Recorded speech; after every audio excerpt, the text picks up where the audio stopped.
Hey guys, RR classes के YouTube channel में आपका स्वागत है।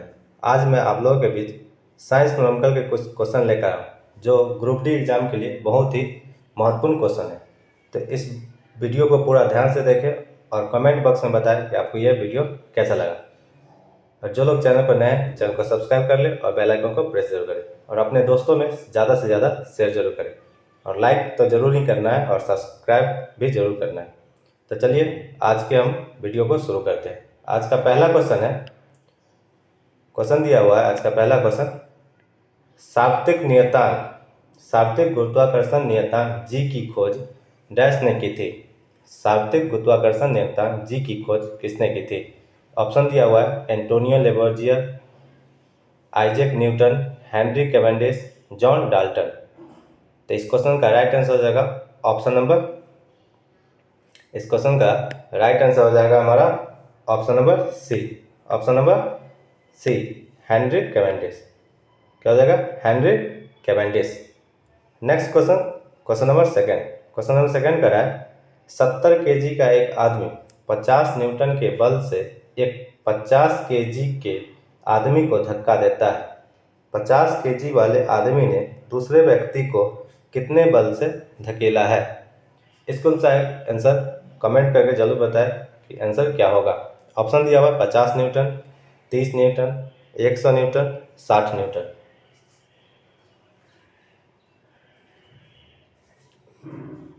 क्वेश्चन का आंसर हो जाएगा option number A. Option number A, 50 Newton. Next question, question number 3। Question number 3 का है 50 kg द्रव्यमान का एक लड़का 45 सीढ़ियाँ 10 सेकंड में चढ़ता है। यदि प्रत्येक सीढ़ी की ऊंचाई 16 सेंटीमीटर है तो उसकी शक्ति ज्ञात कीजिए। मान लीजिए जी बराबर 10 मीटर पर सेकेंड स्क्वायर। ऑप्शन दिया हुआ है 337.5 मीटर सेकेंड, 387.5 वाट, 360 वाट, 360 जूल। तो हम जानते हैं शक्ति बराबर क्या होता है, P बराबर mgh/t। मास दिया हुआ है 50 kg। मास कितना दिया हुआ? 50 kg। जी का मान दिया हुआ है 10। हाइट कितना दिया हुआ है? सीढ़ी की ऊंचाई कितनी दिया हुआ है? 45 सीढ़ी चढ़ता है और भी उसकी ऊंचाई कितना है? 16 सेंटीमीटर। तो 16 गुना 45, 16 गुना 45, 45 बट्टा टाइम दिया हुआ है 10 सेकेंड। 10 सेकेंड गुना, ये गुना कर रहे हैं क्योंकि ये सेंटीमीटर में, तो इसको हम क्या करें मीटर में करें। तो 100 से इसको भाग कर देंगे। अब इसको डिवाइड करेंगे, 0 से 0, इस 0 से ये 0, 5 से 5 दूना 10, 2 से 8 दूना 16। अब इसको गुना करेंगे तो आ जाएगा हमारा आंसर आ जाएगा 360 वाट। 45 से 8 को गुना करेंगे तो कितना आ जाएगा? 360 वाट। यानी ऑप्शन नंबर सी हमारा राइट आंसर होगा। ऑप्शन नंबर सी हमारा राइट आंसर हो जाएगा। बढ़ते हैं अगले क्वेश्चन पर। नेक्स्ट क्वेश्चन, क्वेश्चन नंबर 4 कर रहा है जल का वाष्पीकरण होता है। जल का वाष्पीकरण होता है हिमांक बिंदु पर, संलग्न तापमान पर, समस्त तापमान पर, क्वथनांक बिंदु पर। इस क्वेश्चन का राइट आंसर हो जाएगा option number C. Option number C, समस्त तापमान पर। जल का वाष्पीकरण होता है समस्त तापमान पर। बढ़ते हैं अगले क्वेश्चन पर। Next question, question number 5। Question number 5 कर रहा है डैश को एक अभिसरण दर्पण भी कहा जाता है। निम्न में से कौन सा एक अभिसरण दर्पण भी कहा जाता है? ऑप्शन है उत्तल दर्पण, अवतल दर्पण, समतल दर्पण, इनमें से कोई नहीं। तो इस क्वेश्चन का राइट आंसर होगा option number B. Option number B, अवतल दर्पण। अवतल दर्पण को अभिसरण दर्पण भी कहा जाता है। Next question, question number 6। Question number 6 का है किस स्थिति में एक अभिलंबित किरण, आपतित किरण और परावर्तित किरण सभी एक ही सतह पर होते हैं? किस स्थिति में एक अभिलंबित किरण, आपतित किरण और परावर्तित किरण सभी एक ही सतह पर होते हैं? ऑप्शन दे, आपतन कोण की स्थिति में, परावर्तन तथा अपवर्तन दोनों में, विद्युतीय स्थितिज ऊर्जा में, अपवर्तनांक के प्रवर्धन में। तो इस क्वेश्चन का राइट आंसर होगा option number B. Option number B, अपवर्तन और परिवर्तन दोनों में। अपवर्तन और परिवर्तन दोनों में अविलंबित किरण की आपतित किरण, प्रवर्तित किरण सभी एक ही तल पर होते हैं। Next question, question number 7। Question क्या कर रहा है, 10 वोल्ट विभवांतर वाले दो बिंदुओं पर 3 कूलम के आवेश को हस्तांतरित करने में कितना कार्य करना पड़ता है? कितना कार्य करना पड़ता है? ऑप्शन है -30 एम्पियर, 30 एम्पियर, -30 जूल, 30 जूल। तो हम जानते हैं कि W बराबर क्या होता है, W बराबर होता है क्यू भी। आवेश दिया हुआ है, आवेश इंटू विभवांतर। आवेश दिया हुआ है 3 कूलम, विभवांतर दिया हुआ है 10 वोल्ट, गुना कर देंगे इसको तो आ जाएगा 30 जूल। यानी ऑप्शन नंबर डी हमारा राइट आंसर होगा। ऑप्शन नंबर डी हमारा राइट आंसर होगा। तो उम्मीद है ये साइंस नंबर के समझ में आया। तो चलिए बढ़ते हैं अगले क्वेश्चन पर। नेक्स्ट क्वेश्चन कर रहा है, ओम के नियम के अनुसार डैश एक स्थिरांक है, V by I, V into I, V into V, I into I. तो इस क्वेश्चन का राइट आंसर हो जाएगा option number A. Option number A, V by I. जानते हैं कि R बराबर क्या होता है, R बराबर V by I. Next question, question number 9 का है, ध्वनि की गति पर दाब का क्या प्रभाव पड़ता है? ध्वनि की गति पर दाब का क्या प्रभाव पड़ता है? ऑप्शन है, दबाव में वृद्धि के साथ ध्वनि की गति बढ़ जाती है, दबाव में वृद्धि के साथ ध्वनि की गति कम हो जाती है, ध्वनि की गति दबाव से प्रभावित नहीं होती है, पहले दबाव में वृद्धि के साथ में गति में वृद्धि होती है फिर कम होने लगती है, हालांकि दबाव बढ़ता रहता है। तो इस क्वेश्चन का राइट आंसर हो जाएगा option number C. Option number C, ध्वनि की गति, अगर ध्वनि की गति दबाव से प्रभावित नहीं होती है, ध्वनि की गति दबाव से प्रभावित नहीं होती है। नेक्स्ट क्वेश्चन, क्वेश्चन नंबर 10 द्रव और गैसों में ताप अंतरण का मुख्यतः कारण है। द्रव और गैसों में ताप अंतरण का मुख्यतः कारण है चालकता, संवहन, विकिरण या चालकता और विकिरण दोनों। तो इस क्वेश्चन का राइट आंसर हो जाएगा option number B. Option number B, संवहन। द्रव और गैसों में ताप अंतरण का मुख्य कारण है संवहन। नेक्स्ट क्वेश्चन है क्वेश्चन नंबर 11 कर रहा है, निम्नलिखित में से कौन सा समीकरण की स्थिति और वेग के संबंध को दर्शाता है? V बराबर U plus A T, 2AS बराबर V square minus U square, S बराबर UT plus half AT square, V बराबर U प्लस ए टी। कौन सा समीकरण है जो स्थिति और वेग के संबंध को दर्शाता है? तो इस क्वेश्चन का राइट आंसर होगा option number B. Option number B, 2AS बराबर V square minus U square जो है स्थिति और वेग के संबंध को दर्शाता है। नेक्स्ट क्वेश्चन बहुत ही बढ़िया, बहुत ही शानदार क्वेश्चन है ग्रुप डी स्पेशल के लिए। तो इसको पूरा वीडियो जरूर देखें और चैनल को सब्सक्राइब, लाइक जरूर करें। नेक्स्ट क्वेश्चन है, क्यूप्रस ऑक्साइड में कॉपर की संयोजकता क्या होती है? क्यूप्रस ऑक्साइड में कॉपर की संयोजकता क्या होती है? 1, 2, 3, 4। तो इस क्वेश्चन का राइट आंसर ऑप्शन नंबर ए, क्यूप्रस ऑक्साइड में कॉपर की संयोजकता 1 होती है। नेक्स्ट क्वेश्चन नंबर 13 का है, कार्बन डाइऑक्साइड के 10 मोल्स का द्रव्यमान कितना होता है? 10 मोल का द्रव्यमान कितना होता है? यहाँ पर तापमान है, ये द्रव्यमान है, द्रव्यमान मास। द्रव्यमान कितना होता है? Carbon dioxide CO 2। कार्बन के 1 मोल का द्रव्यमान कितना होता है? कार्बन के 1 मोल का द्रव्यमान होता है 12। ऑक्सीजन के 1 मोल का द्रव्यमान होता है 16। 2 है तो 16 गुना 2, सबको जोड़ देंगे तो आ जाएगा ये 44 ग्राम। कितना? 44 ग्राम। हमको पूछा ये 1 ग्राम का है, 1 ग्राम का, और इसमें पूछा 10 मोल का द्रव्यमान। 1 मोल का द्रव्यमान है 44 ग्राम, तो पूछ रहा है 10 मोल का द्रव्यमान, तो 10 से गुना कर देंगे तो आ जाएगा 440 ग्राम। यानी ऑप्शन नंबर बी हमारा राइट आंसर होगा। ऑप्शन नंबर बी हमारा राइट आंसर होगा। उम्मीद है ये साइंस अंकल समझ में आया। तो चलिए बढ़ते हैं अगले क्वेश्चन की तरफ। नेक्स्ट क्वेश्चन है डैश में ऑक्सीकरण और अपचयन दोनों होते हैं। डैश में ऑक्सीकरण और अपचयन दोनों होते हैं।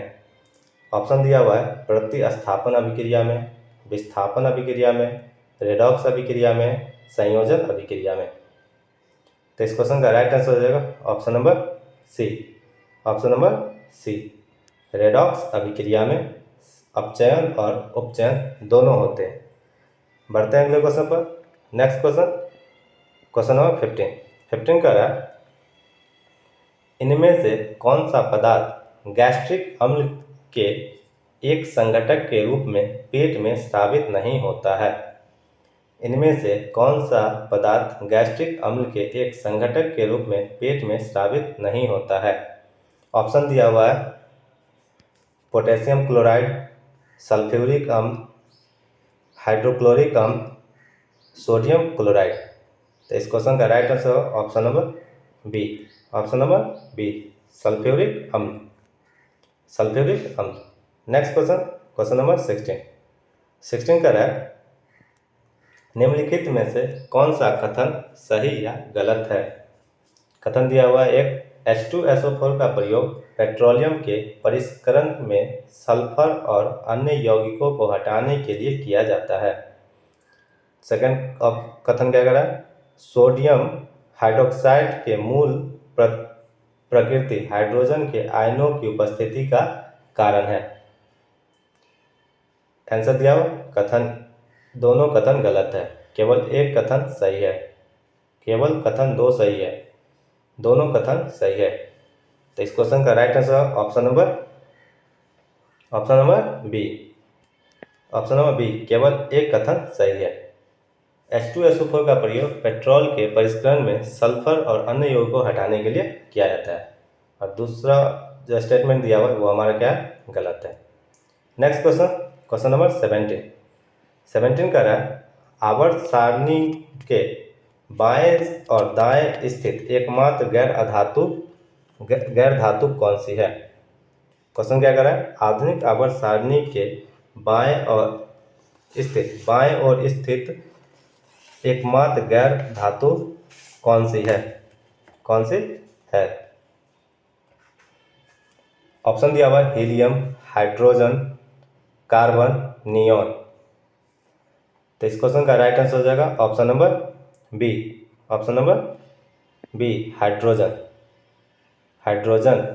नेक्स्ट क्वेश्चन, क्वेश्चन नंबर 18 का है निम्नलिखित में से कौन सा विकल्प हाइड्रोजन परमाणु का सही अवरोही क्रम दर्शाता है? निम्नलिखित में से कौन सा विकल्प हाइड्रोजन परमाणु का सही अवरोही क्रम दर्शाता है? ऑप्शन है alkyne, alkene, alkane, alkane, alkyne, alkene. Option C है alkene, alkyne, alkane. Option D एक है अल्केन, अल्कीन, अल्काइन। तो इस क्वेश्चन का राइट आंसर है option number D. Option number D, alkane, alkene, alkyne. Alkane, alkene, alkyne hydrogen परमाणु का सही अवरोही क्रम को दर्शा रहा है। नेक्स्ट क्वेश्चन, क्वेश्चन नंबर 19 का है निम्नलिखित में से कौन सा एक सरल अस्थायी उत्तक नहीं है? निम्नलिखित में से कौन सा एक सरल अस्थायी उत्तक नहीं है? ऑप्शन एक जाइलम, पैरेन्काइमा, एस्केरेन्काइमा, कोलेनकाइमा। तो इस क्वेश्चन का राइट आंसर है option number A. Option number A, xylem. Xylem सरल अस्थायी उत्तक नहीं है। नेक्स्ट क्वेश्चन, क्वेश्चन नंबर 20 का है वैज्ञानिक ग्रेगर जॉन मेंडल का निधन कब हुआ? ग्रेगर जॉन मेंडल का निधन कब हुआ? 1884 ईस्वी में, 1874 में, 1889 में, 1879 में, 1901 में। तो इस क्वेश्चन का right answer option number A. Option number ए 1884 में, 6 जनवरी 1884 को मेंडल का निधन हुआ। नेक्स्ट क्वेश्चन, क्वेश्चन नंबर 21 कह रहा है डैश रक्त का वह भाग है जिसमें 92% जल होता है और शेष 8% प्रोटीन होता है। खनिज, हार्मोन, जाइलम तथा अन्य पदार्थ होते हैं। ऑप्शन है लाल रक्त कणिकाएं, सफेद रक्त कणिकाएं, रक्त प्लेटलेट्स, प्लाज्मा। तो क्वेश्चन का राइट आंसर होगा option number D. Option number D plasma. Plasma रक्त का वह भाग है जिसमें 92% जल होता है और शेष 8% में प्रोटीन, खनिज, हार्मोन, जाइलम तथा अन्य पदार्थ होते हैं। नेक्स्ट क्वेश्चन, क्वेश्चन नंबर 22 का है कौन सी ग्रंथि केवल यौन तक सक्रिय रहती है? कौन सी ग्रंथि केवल यौन तक सक्रिय रहती है? पीनियल ग्रंथि, थाइमस ग्रंथि, पिट्यूटरी ग्रंथि, अधचेतक ग्रंथि। तो इस क्वेश्चन का राइट आंसर होगा option number C. Option number C pituitary ग्रंथि केवल यौन तक सक्रिय रहती है। नेक्स्ट क्वेश्चन, क्वेश्चन नंबर 23 का है फोटोट्रॉजिज्म का क्या अर्थ है? फोटोट्रॉजिज्म का क्या अर्थ है? पौधे की प्रकाश की दिशा में बढ़ना, विशिष्ट प्रोटोप्लाज्म जिसमें सीलिया उत्पन्न होता है, पौधे का पानी और नमी की ओर बढ़ना, असमान युग्मकों के बीच संयोजन। तो इस क्वेश्चन का right answer option number A. Option number ए क्या कर रहा है? पौधे की प्रकाश की दिशा में बढ़ना प्रोटोट्रॉजिज्म कहलाता है। नेक्स्ट क्वेश्चन, क्वेश्चन नंबर 24 कर रहा है 24 कर रहा है गले का एक फैला हुआ हिस्सा जो लड़कों में आवाज बॉक्स बढ़ाने के लिए जिम्मेदार होता है उसको क्या कहते हैं? लिरिक्स, टेस्टोस्टेरोन, ग्रसनी, एडम का सेव। गले का एक फैला हुआ हिस्सा जो लड़कों में आवाज बॉक्स बढ़ाने के लिए जिम्मेदार होता है उसे क्या कहते हैं? इस क्वेश्चन का राइट आंसर होगा ऑप्शन नंबर डी, एडम का सेव। उसे क्या कहते हैं? एडम का सेव। नेक्स्ट क्वेश्चन है क्वेश्चन नंबर 25 कर रहा है डैश में मांसल नलिकाएं होती है जो मूत्र को गुर्दे से मूत्राशय की तरफ धकेलती है। डैश में मांसल नलिकाएं होती है जो मूत्र को गुर्दे से मूत्राशय की तरफ धकेलती है। ऑप्शन दिया गर्भाशय, मूत्रवाहिनी, गुर्दे की श्रेणी, पित्त नलिकाएं। तो इस क्वेश्चन का आंसर आप हमें कमेंट बॉक्स में कमेंट करके जरूर बताएंगे। आपके कमेंट का हमें इंतजार रहेगा। और ये 25 क्वेश्चन का सेट आपको कैसा लगा कमेंट बॉक्स में कमेंट करके जरूर बताएं और अपने स्कोर को कमेंट बॉक्स में भी कमेंट करके जरूर बताएं। जो लोग अभी तक लाइक नहीं किए हैं लाइक कर दें, चैनल को सब्सक्राइब कर दें और अपने दोस्तों में भी ज़्यादा से ज़्यादा शेयर जरूर करें।